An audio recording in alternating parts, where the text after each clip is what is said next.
Informação. Prestação de serviço. Jornal Litoral. Bastidor político tá quente em Santos. Possível dobradinha de Kenny Mendes e Paulo Alexandre Barbosa na eleição do ano que vem. O ex-prefeito mal entregou o cargo ao sucessor, já conhecido como HP, que é a herança do Paulo. Poucos meses depois vem aparecendo em programas de TV e lives na internet. Analistas políticos apostam que Kenny Mendes sairia para deputado federal e Paulo Alexandre, deputado estadual. A pergunta que fica no ar é: Kenny Mendes, que diz a história, reza a lenda, foi praticamente chutado pelo PSDB na campanha passada, voltaria a tucanar para fazer a dobradinha? O comentário de Daniel Haddad. Com relação ao PSDB, não tem pudor nenhum, viu? Não se preocupa com isso, viu? Sério? O PSDB é um projeto de poder pelo poder.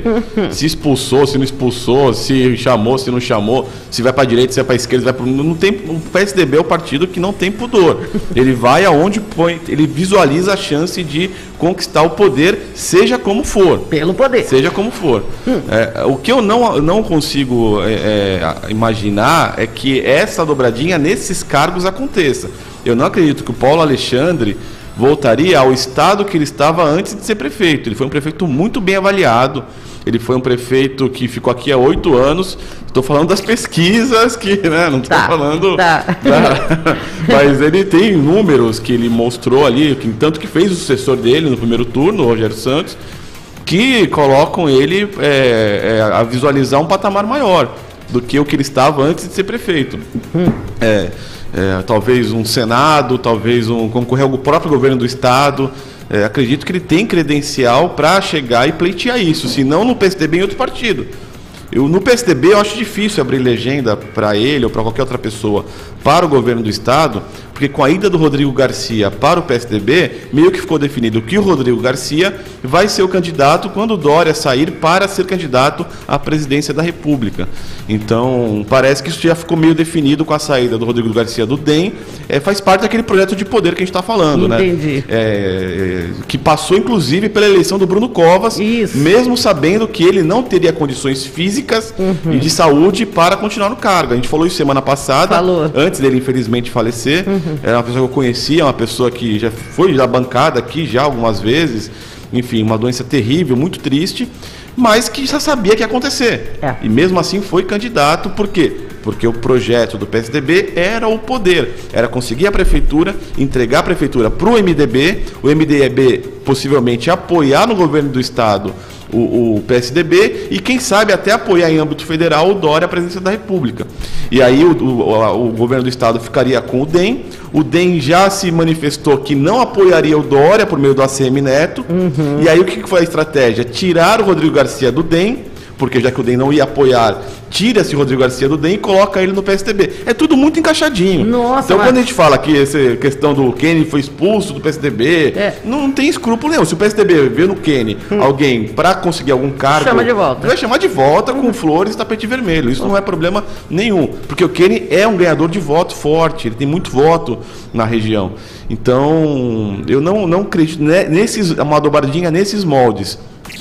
Kenny federal e Paulo Alexandre estadual. Até acho que o Kenny vai se lançar deputado federal, sim, na próxima eleição, mas o Paulo Alexandre acredito que vai tentar ou uma vaga via Senado, tentar concorrer com o José Serra, porque o mandato do José Serra acaba agora, talvez, ou então no governo do Estado, se não pelo PSDB, numa outra legenda. Tem legenda para ele à vontade.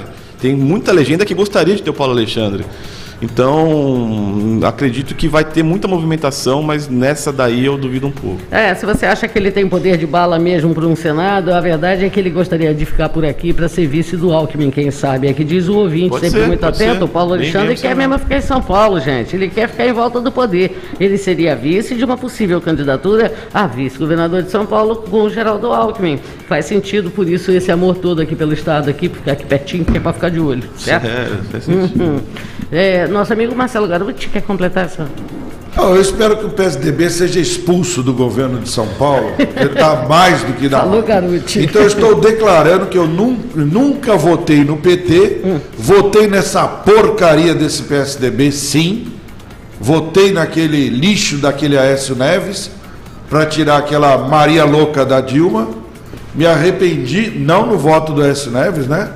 Reclamei, fiquei pé da vida naquela eleição, o Bonner, Dilma está reeleita, um clima de velório em casa. Mas depois foi bom, porque se o Aécio tivesse ganho, tudo isso que apareceu era entapetado, ou seja, para debaixo do tapete bonitinho, inclusive o Moro ia acalmar. Viu? Por isso então, o PSDB tem que sair de São Paulo, do governo, pelo amor de Deus. Vem qualquer um para administrar o governo, mesmo nesse partido aí inútil. Sabe, por ocasião da partida... Na minha opinião. Eu adoro quando você para de falar e volta depois e fala em cima de mim. Eu acho isso maravilhoso. Faz parte. Daniel, por ocasião da partida do Bruno Covas esse final de semana, que foi tão repentino, ele estava indo bem e tudo mais, eu só lembrava dessa história que você contou na última quinta-feira aqui no programa. Você poderia falar de novo, só mais uma vez, e sintetizar a briga do poder pelo poder e a escolha dele com a saúde mesmo tão frágil para ser o prefeito, para ser o candidato e para abrir essa vaga? Infelizmente, quando a notícia da doença do Bruno apareceu, eu fiquei muito sentido por ser uma pessoa, repito, que eu conhecia, uma pessoa aqui da nossa cidade, e eu já sabia, conversando com médicos, conversando inclusive com meu pai, que é médico, falou, olha, essa doença é terminal e assim é pouco tempo de vida. Isso lá em 2019. Em campanha ainda. Antes até de se pensar no pleito eleitoral. E aí no pleito eleitoral estava bem claro que realmente era terminal. O tratamento para esse tipo de câncer ele é paliativo, é você tentar dar um pouco mais de qualidade de vida para aquela pessoa, mas não teria cura, talvez estender um pouco mais. Mas mesmo assim sabia-se que não ia ser tanto tempo. Ia ser no máximo mais 6 a 7 meses depois das eleições, que foi que aconteceu. E o PSDB sabia disso, todo mundo sabia disso. E mesmo assim, colocaram ele com a saúde debilitada, colocaram ele podendo dar a chance para ele viver os últimos meses de vida, né, com o filho, que ele amava tanto, com a família. Mas fizeram esse projeto para ele ganhar, porque o PSDB não ganharia a Prefeitura de São Paulo se não fosse o Bruno Covas. Só ganhou a Prefeitura de São Paulo porque era o Bruno Covas. E aí você vê, inclusive, todo esse projeto que foi confirmado, por exemplo, quando praticamente uma carta de despedida que o próprio Bruno escreveu para o partido, para o PSDB, na ocasião da posse do Rodrigo Garcia como novo membro do PSDB, falando só sobre política, falando sobre o governo federal, falando mal do governo federal. Então, ou seja, esse projeto de poder pelo poder usou uma pessoa em fase terminal de vida para conseguir atingir os objetivos. Então, quando a gente vê o PSDB, e o que o Garuti falou, o que a gente tem comentado do PSDB, é que realmente é uma intenção do poder pelo poder, de uma forma até praticamente, não vou usar o termo desumano, porque é desumano. Porque é desumano, realmente. Você vê com tristeza a forma que foi conduzida essa questão na capital paulista e a forma que foi tratado, principalmente o nosso conterrâneo aqui, o Bruno Covas.